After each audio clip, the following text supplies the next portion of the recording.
সুস্থ থাকতে কে না চায়? আমরা সবাই চাই সুস্থ থাকতে। সুস্থ থাকার একটা খুব সহজ পদ্ধতি হচ্ছে শরীর চর্চা, রেগুলার কিছু না কিছু শরীর চর্চা। কিন্তু বয়স অনুযায়ী শরীর চর্চা এটা আবার কি জিনিস?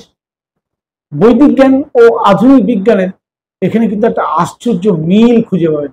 আজকের বিষয়বস্তুটা কিন্তু ঠিক এই বিষয়টার উপরে। শরীরে আমাদের মন্দির, কিন্তু প্রতিটি বয়সে এই মন্দিরের যত্ন নেওয়ার নিয়ম কিন্তু এক নয়, এটা আমরা গুলিয়ে থাকি। যুব বয়সে দৌড়ানোর শক্তি যেমন প্রয়োজন, বার্ধক্যে তেমনি ঠিক প্রয়োজন ধৈর্য আর শ্বাসের সচেতনতা। আজ আমরা জানব আয়ুর্বেদ ও আধুনিক বিজ্ঞানের দৃষ্টিতে কোন বয়সে কোন শরীর চর্চা সবচেয়ে উপকারী। এটা জানি না বলেই তো আমরা গুলিয়ে ফেলি। শরীর চর্চা, যোগ, ব্যায়াম, আসন, প্রাণায়াম আমরা মনে করি সবই একসঙ্গে করতে হবে বা সব বয়সে সবাই করতে হবে, কিন্তু বিজ্ঞান এবং বৈদিক জ্ঞান দুটোই কিন্তু এ ব্যাপারে আলাদা আলাদাভাবে কিছু নিয়ম বলেছে। আমরা সেটা সবাই জানি না, তাই আমরা বিভিন্ন রকম শারীরিক সমস্যায় ভুগি। ব্যায়াম করলে শরীরের উপকার হয় কথাটা যেমন সত্যি, ভুল ব্যায়াম করলে শরীরের ক্ষতি হয় এটাও ঠিক ততটা সত্যি। যেমন খাবারে একটু লঙ্কা না দিলে, ঝাল না হলে টেস্ট হয় না, ঠিক সেই রকম সেই লঙ্কা পরিমাণের বেশি হয়ে গেলে ঝালের জন্য কিন্তু মুখে ঘা পর্যন্ত হয়ে যেতে পারে।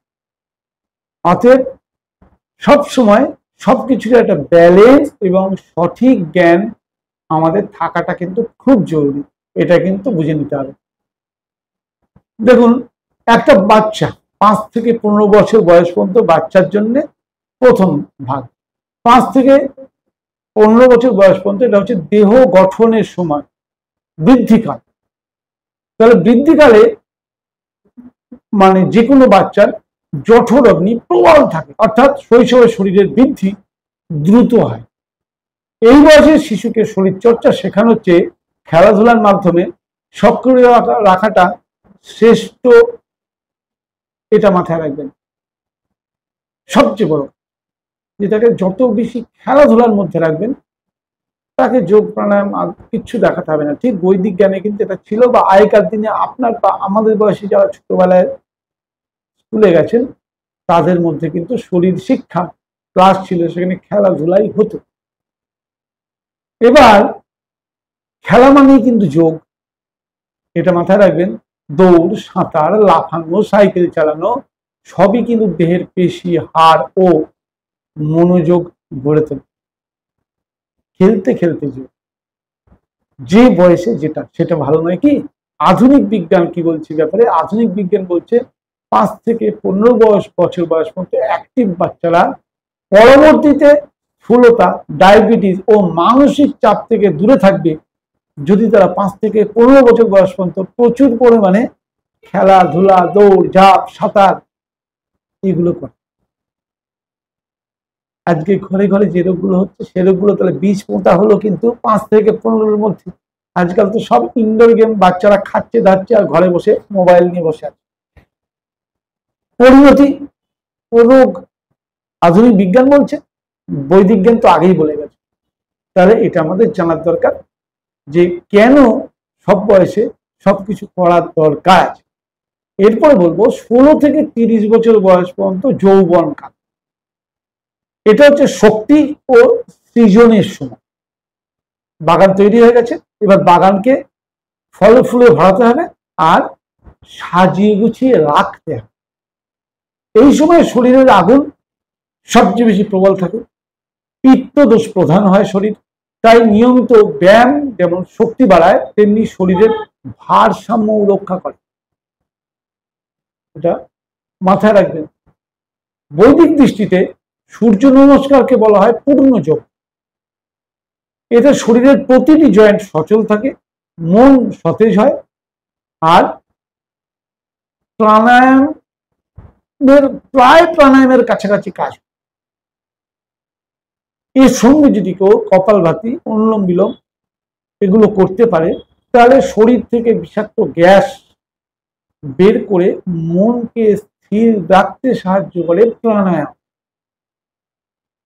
কার্ডিও যেসব এক্সারসাইজ আছে সেগুলো, বা ওজন তোলা মানে জিম করা বা ওয়েট লিফটিং করা, যোগ ও মেডিটেশন, এই সবকিছুর একটা মিশ্রণ এই 16 থেকে 30 বছর বয়সের মধ্যে কিন্তু খুব জরুরি।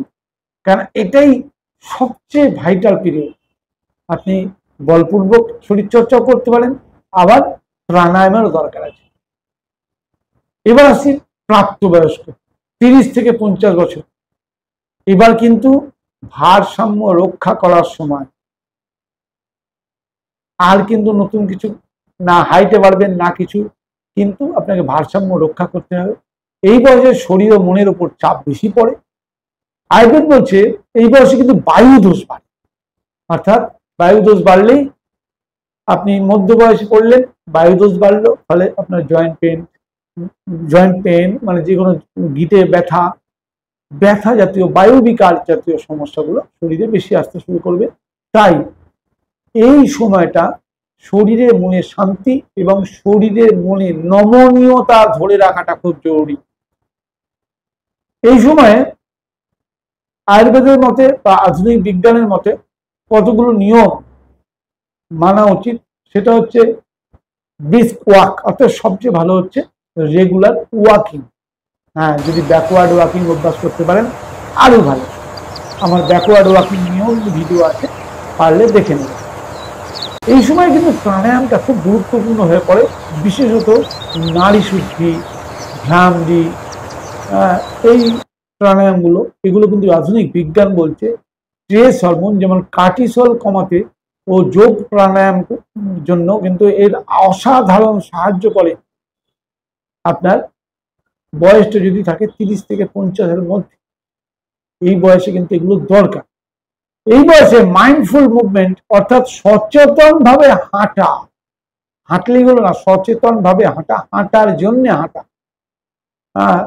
হাঁটতে হাঁটতে শ্বাস নেওয়া, অর্থাৎ ডিপ ব্রিথিং করতে করতে হাঁটা, হাঁটতে হাঁটতে চিন্তা না করা, এইটা হচ্ছে প্রকৃত ব্যায়াম। আপনি সব বন্ধ করে দিন, শুধু এই হাঁটাটা যদি সঠিকভাবে ফোকাস করে হাঁটতে পারেন, যেটা বলছিলাম যে হাঁটা নিয়ে একটা ভিডিও আছে, সেই ভিডিওটা দেখে নেবেন, তাতে পরিষ্কার এই ব্যাপারটা আলোচনা করা আছে।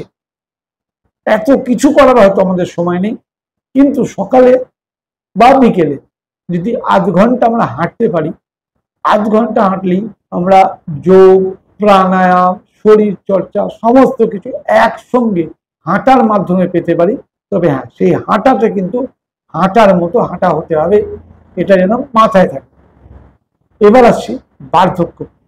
বার্ধক্য 50 বছরের পর থেকে সবটাকে বলা হয় বার্ধক্যকাল। এই সময় সংযম ও প্রশান্তির সময়। এই সময় দেখবেন যে বায়ু প্রবল হয়ে যায়, তাই হালকা অনুশীলনই যথেষ্ট। এই সময় ভারী অনুশীলন করতে নেই। এই সময় যদি আপনি হাঁটেনও, হাঁটাটাও কিন্তু স্লো হয়ে যায়, অটোমেটিক হয়ে যায়, প্রকৃতির নিয়ম। ঠিক আছে, অতএব এখানে হালকা অনুশীলন করলেই যথেষ্ট। তবে এই সময় বেশি সাপোর্ট করবে আপনাকে প্রাণায়াম। যদি আপনি হাঁটেনও, সেক্ষেত্রে মাঠে এবং নরম জায়গায় হাঁটবেন, নাহলে এই বয়সে পড়ে যাওয়ার একটা ভয় থাকে। এই বয়সে অবশ্যই বজ্রাসনের অভ্যাসটা করা উচিত, তাহলে হাঁটু, কোমর এবং ডাইজেশন ভালো থাকে। শবাসন এই বয়সের জন্য আদর্শ। এই বয়সে প্রাণায়াম করলে, অর্থাৎ 50 ঊর্ধ্ব হয়ে গেলে প্রাণায়াম আপনাকে সবচেয়ে বেশি সাপোর্ট করবে। সেটা হচ্ছে অনুলোম বিলোম, চন্দ্রভেদী, ধ্যান, ওঙ্কার, গায়ত্রী মন্ত্র জপ বা যে কোনো মন্ত্র জপ। আপনি যে ধর্মে বিশ্বাসী, সেই ধর্মের যে মন্ত্র জপ, অর্থাৎ মনকে এক জায়গায় কেন্দ্রীভূত করে আপনার সৃষ্টিকর্তার প্রতি নিজেকে কৃতজ্ঞতা প্রকাশ করা, এটা করলে এই সময় আপনার রক্তচাপ ও ঘুমের মান উন্নত করতে সাহায্য করে এই অভ্যাসগুলো। সাধারণ যোগ ও ডিপ ব্রিদিং এই সময় কিন্তু আশ্চর্য কাজ করে। আফটার 50 গায়ের জোর বল প্রয়োগ করে কখনো কোনো কাজ করা উচিত নয়।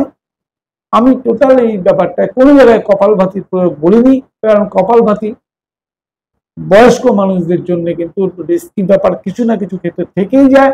আমি নিরাপদ যে ব্যবহারগুলো সেগুলোই বলেছি। আপনারা যদি শুধু এইটুকু মাথায় রাখতে পারেন, প্রতিটি বয়সে নিজের যে ছন্দ, প্রতি বয়সের যে নিজের ছন্দ, এটা মাথায় রাখবেন। সেটা শৈশবের ছন্দ হলো খেলা, যৌবনের ছন্দ হলো উদ্যম, মধ্য বয়সের ছন্দ হলো ভারসাম্য, আর বার্ধক্যের ছন্দ হলো প্রশান্তি। এটাই তো বৈদিক নীতি। এই নীতিটাকে কিন্তু মাথায় রেখে যৌবনে ব্যায়াম, মধ্য বয়সে নিয়ন্ত্রণ, বার্ধক্যে ধ্যান, এটা চরক সংহিতা কিন্তু তাই বলছে। বিজ্ঞান বলছে প্রতিদিন অন্তত 30 মিনিটের শরীরচর্চা আপনার আয়ু বাড়ায়, মানসিক শান্তি ফিরিয়ে দেয়। তাহলে আপনি যত বয়সী হন না কেন, শরীরকে ভালোবাসুন, মানে জীবনকে শ্রদ্ধা করা। নিজের শরীরকে ভালোবাসা মানে আমার জীবনের প্রতি শ্রদ্ধা, কৃতজ্ঞতা বোধ জানানো। আজই শুরু করুন নিজের বয়সের উপযুক্ত শরীরচর্চা, আজ থেকে শুরু করুন। এই চ্যানেলে প্রচুর ভিডিও আছে, সব বয়সের সব রকম যোগের বিভিন্ন ভিডিও আছে, না জানলে দেখে শিখতে পারেন। আপনার কাছাকাছি কোনো যোগ প্রশিক্ষকের কাছে গিয়ে শিখতে পারেন, বা আমার সঙ্গে যোগাযোগ করতে পারেন, আমি আপনাদের সাহায্য করব। অথবা আমার চ্যানেলে জয়েন অপশনে গিয়ে মেম্বারশিপ গ্রহণ করলেও আপনি প্রায় সারা জীবন সম্পূর্ণ ফ্রি গাইডেন্স পাবেন হোয়াটসঅ্যাপের মাধ্যমে, সেটাও করতে পারেন। কিন্তু শরীর চর্চা এটা কিন্তু আপনাকে করতেই হবে। সঠিক করলে আপনার প্রচুর উপকার, ভুল করলে ক্ষতি হওয়ার চান্সটা কিন্তু থেকেই যায়। অতএব যখন ইয়া করবেন, আপনার শরীর, আপনার প্রয়োজন, আপনার ছন্দ বুঝে আপনি নিজের ওপর সেটা প্রয়োগ করুন। মাত্র রেগুলার নিয়ম করে 30 মিনিট সুস্থ থাকুন, ম্যাজিক দেখুন। নমস্কার। स्वागत है स्वास्थ्य समृद्धि क्लिनिक श्योरोफुली में।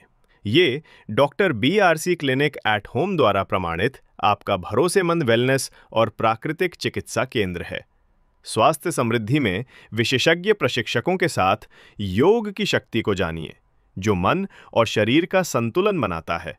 हर दिन आपके कल्याण के लिए अनुकूलित समग्र स्वास्थ्य सुझावों से अपनी जीवन शैली को बदलें। व्यक्तिगत आहार योजनाओं का आनंद लें, जो आपके शरीर को पोषण दें और स्वाभाविक रूप से ऊर्जा बढ़ाएं। आपकी पूरी तंदुरुस्ती के लिए प्रामाणिक आयुर्वेदिक उपचारों का अनुभव करें। अभी स्वास्थ्य समृद्धि क्लिनिक आएं। त्वरित सलाह और देखभाल के लिए कॉल करें +9 181 000 538 11।